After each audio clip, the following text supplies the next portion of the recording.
મમ્મા તને મહાન સ્વામી મહારાજનો પ્રસંગ કહેશે. સેવાના વ્રતધારી મહાન સ્વામી મહારાજ મૂળ અક્ષરમૂર્તિ ગુણાતીતાનંદ સ્વામીએ પાંચમા પ્રકરણમાં 344મી વાતમાં કહ્યું કે ભગવાન ને ભગવાનના ભક્તની સેવા એ બેમાં જ માલ છે. ગુણાતીતાનંદ સ્વામી સ્વયં સેવામાં અનેરો માલ માન્યો હતો. તેથી જૂનાગઢ મંદિરના મહંત હોવા છતાં તેઓ નીચી ટેલની સેવા કરતા. આજે એ જ ગુણાતીતાનંદ સ્વામી ગુરુ પરંપરામાં મહંત સ્વામી મહારાજે સેવા કરે તે મહંત તે ઉક્તિને સાકાર કરી છે. મહંત સ્વામી મહારાજ ફક્ત નામથી મહંત નથી, પરંતુ સેવાના વ્રતધારી હોવાથી તેઓનું મહંત નામ શોભી રહ્યું છે.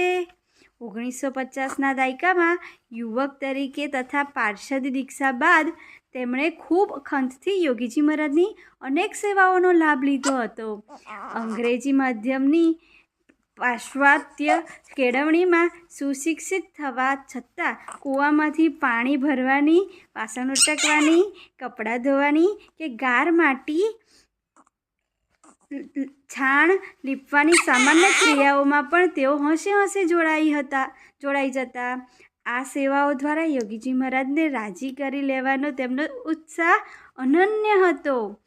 એકવાર યોગીજી મહારાજ ગોંડલમાં હતા.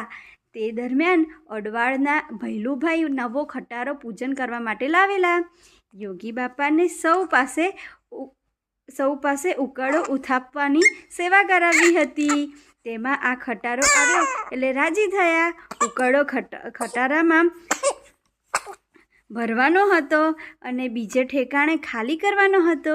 યોગી બાપાએ સંતોને આ સેવામાં જોડ્યા.